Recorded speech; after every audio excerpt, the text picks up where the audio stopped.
want to preface this by saying thank you to Darren Breen and Rebecca Staub for being our engines to make this work, and they're going to be providing most of the content today, and will also be available for questions afterward.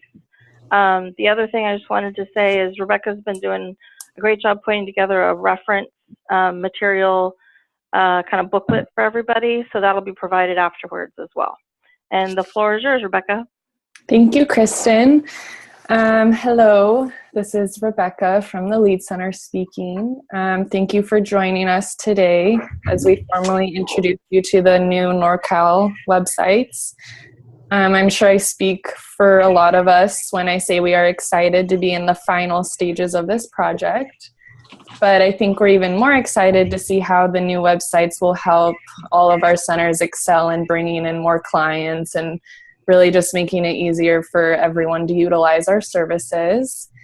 I think in this day and age, especially now that, somehow we're in the year 2017, the importance of a website means a lot to companies. And I recently came across a statistic that said more than 75% of people admit they decide on a company's credibility based on its website design. So that's a lot.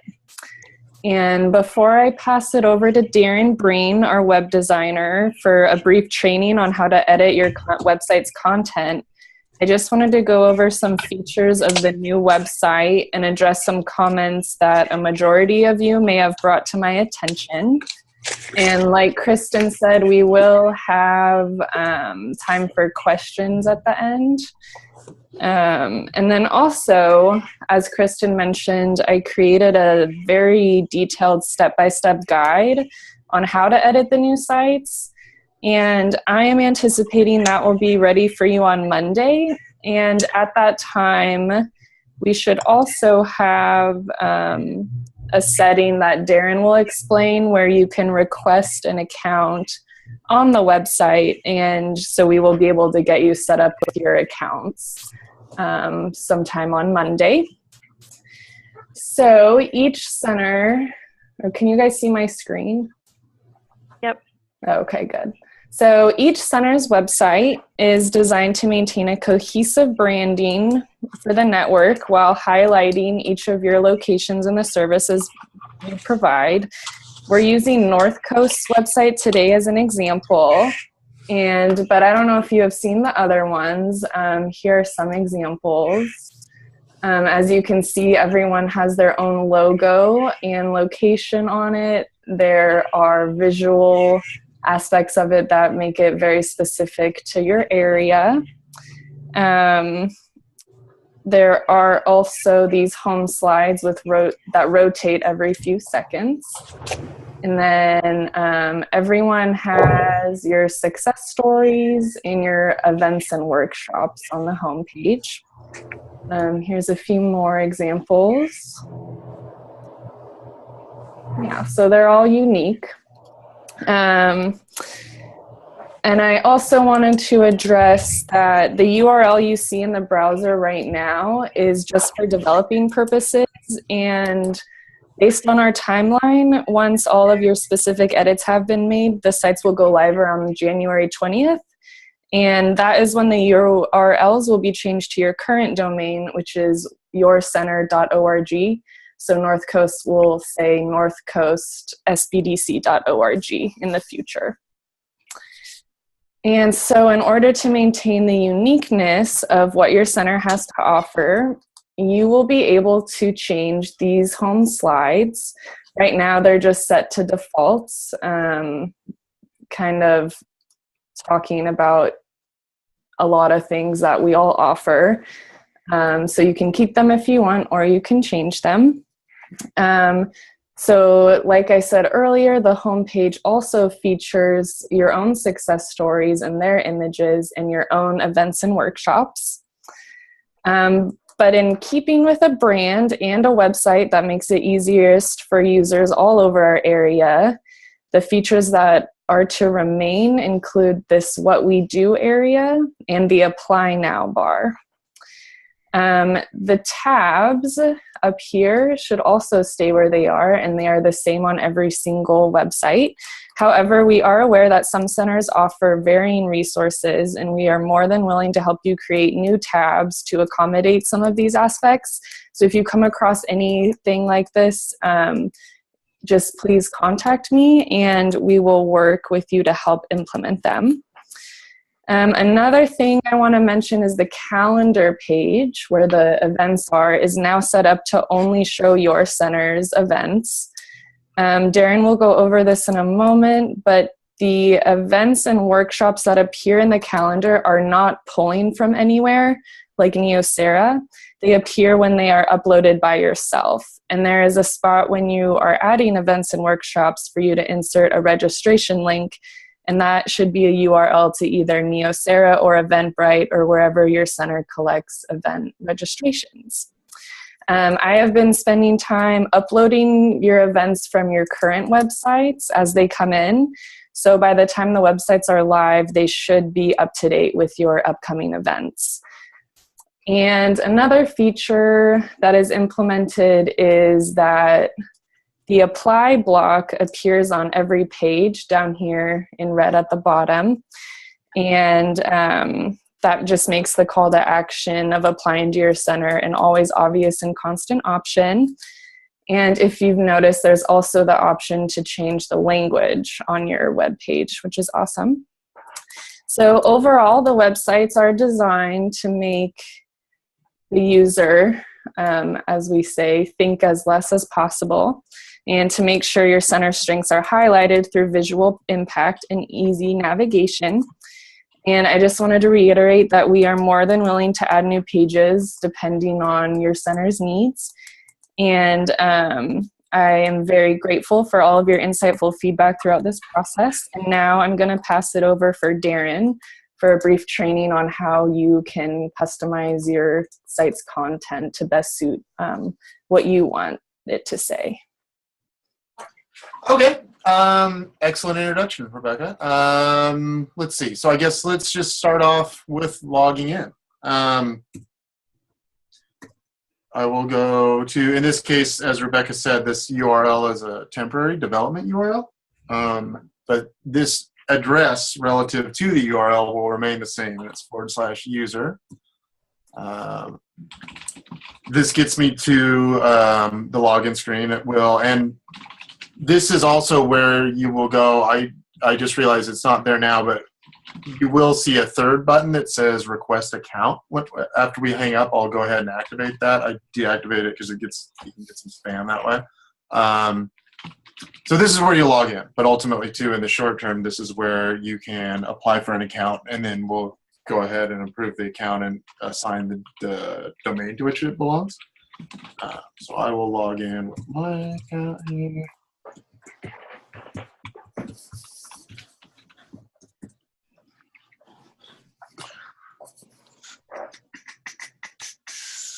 Okay, let me switch accounts to one that has the same permissions that yours will.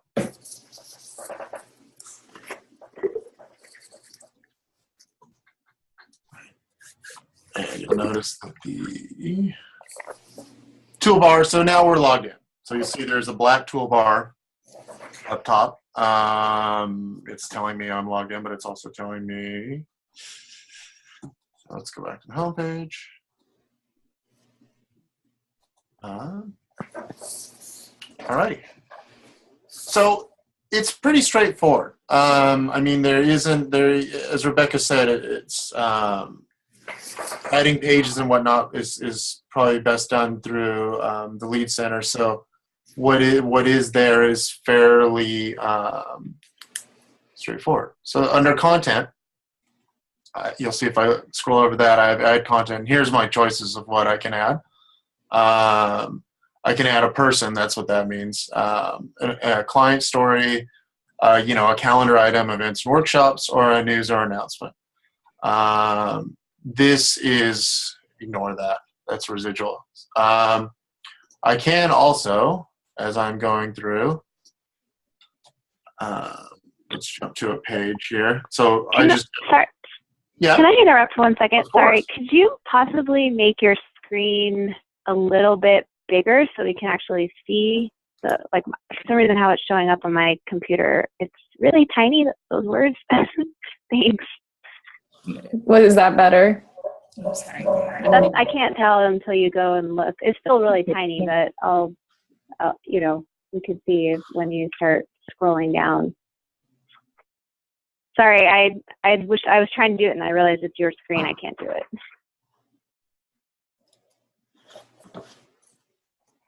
Did this help at all? What if you just bump your resolution up, Rebecca? Just the bar at the top that you're talking about is really hard to read. I'm having a hard time reading it. Okay. What if you just bumped on your... Yeah, that's better. That's better. Thank you. Yeah, thank you.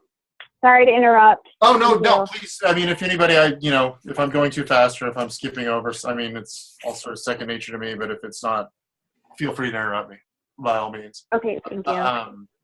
So I guess this is the black bar that you were having, and you can see here sort of is your options of what you can do within the admin once you're logged in. I mean, this just means go to home. This is how you basically are going to add content. And you can see your content types there that are available to you. So as far as editing existing pages, I went out to this About Us page. And you'll see here when you're logged in, there's an edit option that I can bring up that will open a window that looks like this. That basically has a toolbar somewhat similar with basic functionality of something like Word. I can retype. I could bold, italicize, etc. I can make a link. So it's got a basic tool. I mean, one thing that is nice to know what it is in this. Oh, what's that? We lose somebody? We're all here. Okay. There's a little thing over here that's a remove format. One of the things you'll find that's sort of can be a nuisance is copying and pasting from Word and from email, etc. Sometimes you'll get a little bit of stowaway format within that's hidden in the HTML. So you'll paste something and all of a sudden it'll be in Times New Roman or it'll be blue or something. Hit that remove format and it'll get rid of that. So here's how this page is. Here's that introductory text. Here is in this case, here are all of those little the things that are underneath it for basically. So that's all editable. And then scrolling down, so that's the makeup of the text of the content of the page. I mean, I could go out to a simpler page. This has a little bit more because it does have. Let's close this. Oops, I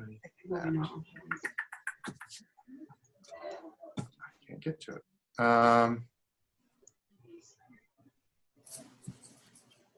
Can I? Oh, there we go. There we go. So I'll close that out. See, I go around.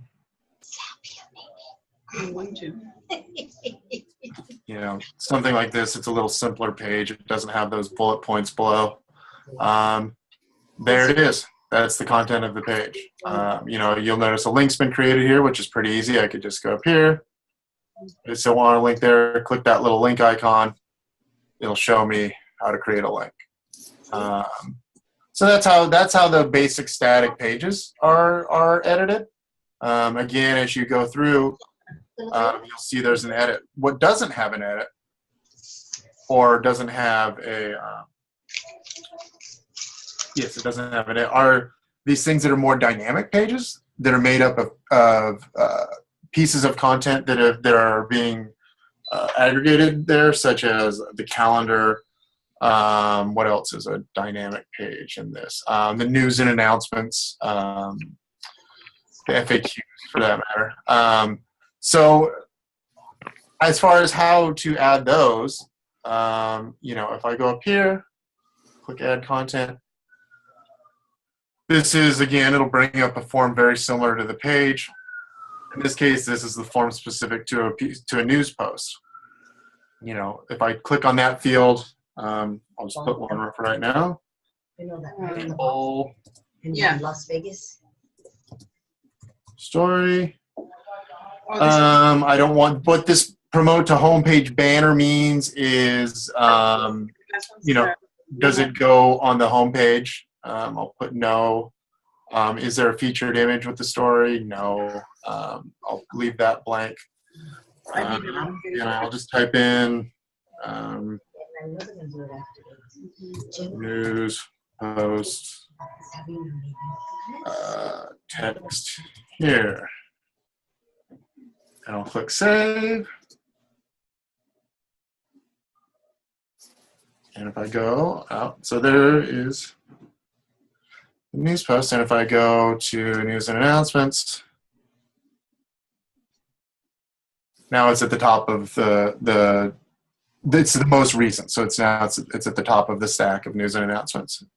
And, very similar process to add, almost exactly the same to add a calendar event. So if I go events and workshops, what it is, new event. There's the registration link Rebecca had mentioned earlier. So that's where you would paste to Eventbrite or your Neosera to where the page where they're actually going to be doing the registration. Here again is another body copy field, for event details. Details here. What dates does it happen? Let's make it next Friday, the 13th, I guess. Friday the 13th. And I could change this. This isn't 24-hour times, and I could change that.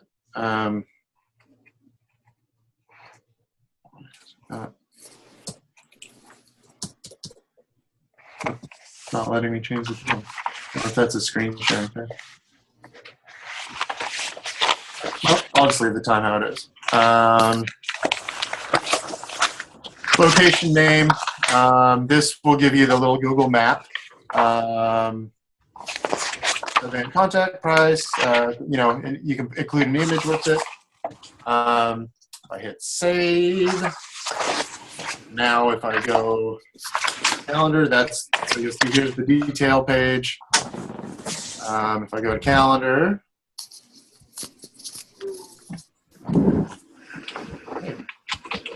because it has it's the second one down because obviously it's showing me the dates from here forward. So there's actually a sooner date. So there's the one I just put in the calendar.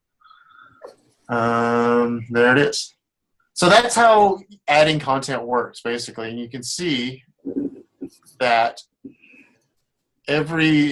when you add a piece of content, the fields tend to be specific to that piece of content. Title, I guess, is fairly universal across them all. But here, this has two fields, one for the testimonial and one for the detail of the story.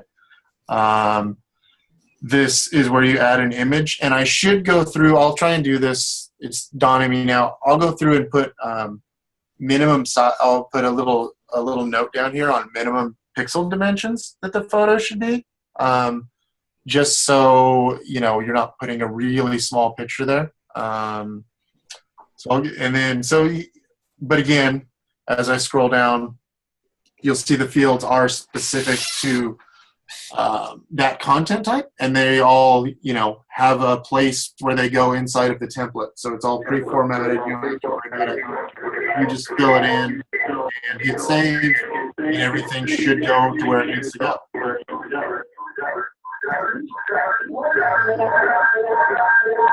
As far as guess that's a quick run through of basically all of the content. Right? Open all. That's the only one we haven't hit. Is this, this is for a person. And now we've replaced the title field with their name, their position, basically their title. Oh, did I lose my... Oh, sorry. There's a lot of feedback. Yeah, sorry. I just wanted to mute that. That's not, is that for me? No, I don't think so. Okay. Well, every time you were speaking for me, it sounded like a huge echo, like you were in a tunnel. Oh, really? Is that for me, I wonder? Now it's fine. Huh. Okay. Okay. Aaron, you should have control. Okay, perfect. Yep, looks like.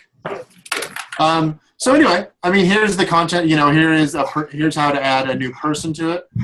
And this helps control where it goes. What is this person? Here's their bio. Their name, their headshot, and you can see where these types of things are used. Our team. So there's the end result of one of those being created. And in this case, I have tried to put, for the folks that are already there, a little shortcut edit button here. So that you can see the pages that are made up of multiple things. I've tried to include a little helper here because this page is that, if I click edit, I'm just going to get that introductory paragraph. And the lower part of this page, because it's to control the formatting, is pulling from other bits of little pieces, much like the calendar or the news story. So if I wanted to edit her bio, I would click on the little edit I put there, and that'll bring her up. Only why am I not seeing the photo? That's interesting. Well, I'll have to look into that. But yeah, so that's how that works. Again, this concept of some of the stuff is, some of these pages are made up of dynamic parts in addition to just the static part. Reason being, it's formatting is easier to control. But I think once you start poking around on it, I think it should be pretty straightforward, hopefully. I'm trying to think. I guess that's close. Can you think of anything I'm overlooking so far, Rebecca, in your editing of it? No, I just want to reiterate that all of this is on the guide. Okay, good. Like really simple, step-by-step for everything. And yeah. Yeah, I mean, has there been anything that you've been working within these same frameworks for a bit now? Is there anything that you struggled with at first, or that didn't make sense that I might have skipped over here? No, I don't think so. I think some easy thing to remember is the text boxes where you edit content are set up to look the way you want it. So if there's bullet points, there's an option to use bullet points and things like that. So it'll look really well with the whole layout when you utilize it. So true. And those text boxes ultimately too,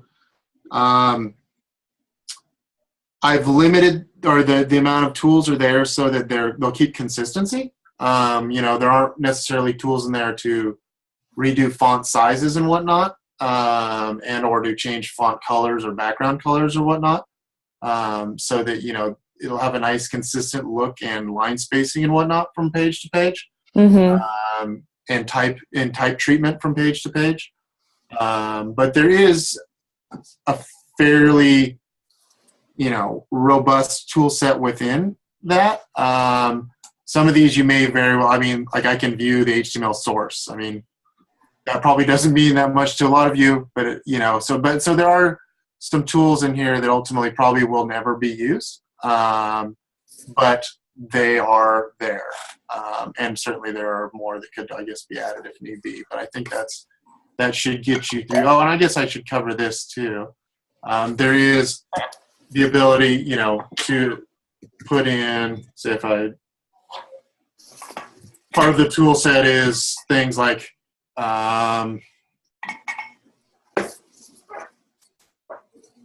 different formatting besides paragraph formatting. So there I've just assigned this to be a subhead. If I hit save, now you'll see there's a subhead. So it's pretty, I think it should be, I mean, and that shouldn't be, again, much different than your standard Word or word process, the tool set that's sort of available. It should work, hopefully, just about the same. But again, yeah, one thing to keep an eye out for is maybe to make sure some of that stowaway formatting doesn't come along with you, because that can, oops, now see, now I messed it up. But I will use. Darren, this is Anne. When you get a chance, I have a question. Okay.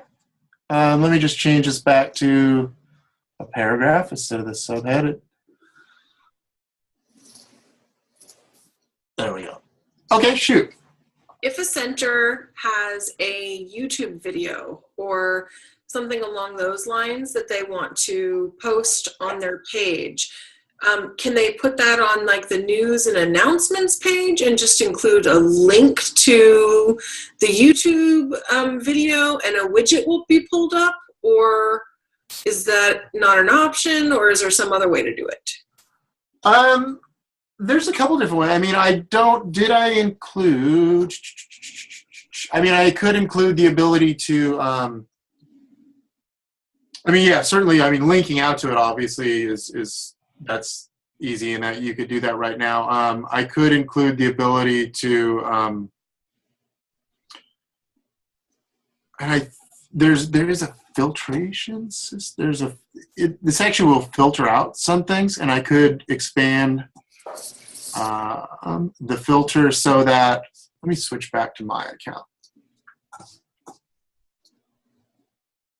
Switch back. Sorry, I just know something like this will come up for that's perfect. Listeners. So if I switch, you'll notice I have a lot more stuff. So do I have so I am allowing an iframe to go through. So if you did use the YouTube, just the embed, that should go through. I could also put a little helper field or what's called a helper filter. But you'll see here, these are the HTML tags that are allowed to go through, and basically what YouTube uses is what's called an iframe. So I am allowing that to pass through the filtering system. So that you should be able to just grab that embed in YouTube and use it. If you need it, if that's difficult, we can test that and make sure that I have it right, because I don't know if we've done that yet, Rebecca. Have we? Yeah, if I may, we definitely have, and I think we set it up so in this text box, one option of embedding is if you click on the little film guy. Oh, you're right. Yeah, you've already embedded that for us. You're right. Yes. Okay. Yes. So it's actually easier than I was just describing. So yeah. So all you would do is grab the embed code from YouTube and paste it in there. Perfect. That's what I'm looking for. Thank you so much. Yeah, it should be straightforward. And if you try, let me know. If it's not, let me know and I'll help you. So I guess we could continue on with questions if anyone has any.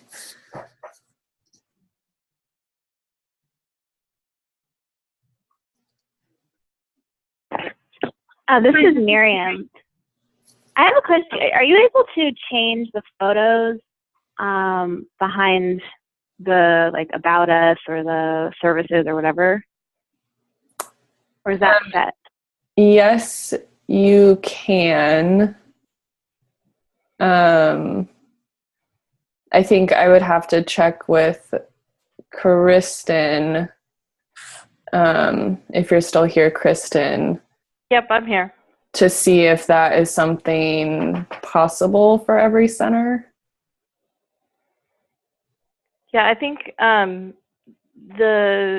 were a few that we wanted to keep standardized, but if there are ones that, Miriam, if there's ones that you want to change, why don't you just contact us and we'll talk about setting it up so everybody can change it. Okay, thank you.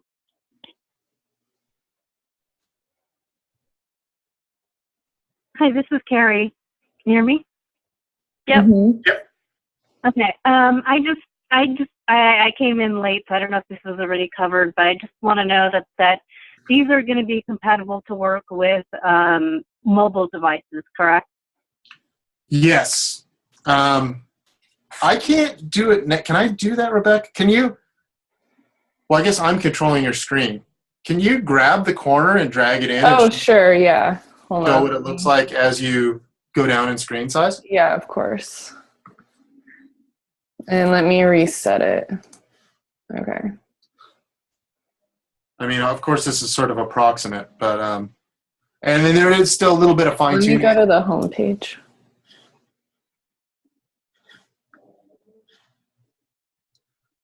This is kind of what it looks like on a mobile.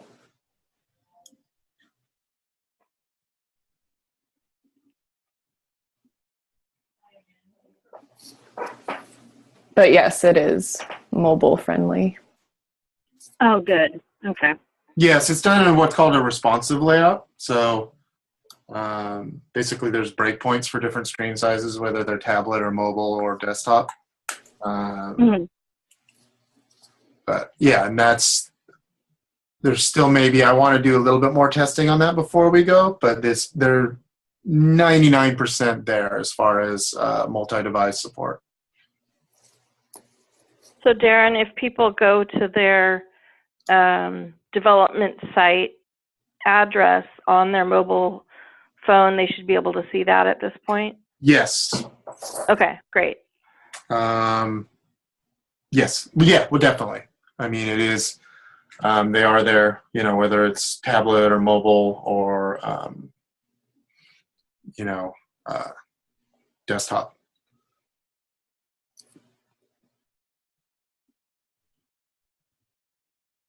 Other questions people have?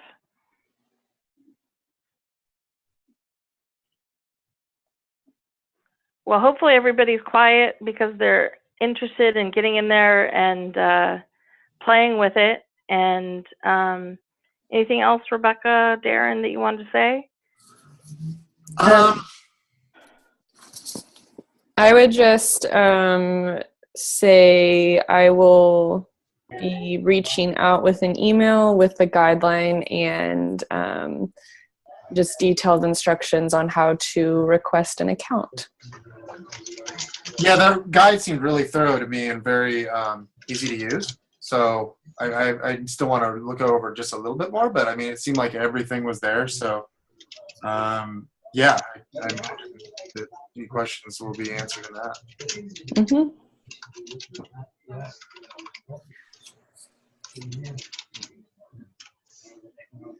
Well, thank you guys, and thank you to everybody. And the recording will be available too. So Rebecca, maybe you can send that as a link for people when you send out your information so if anybody missed this recording, they can take a listen and a look. Okay, definitely. Thank you. Thank you, everybody.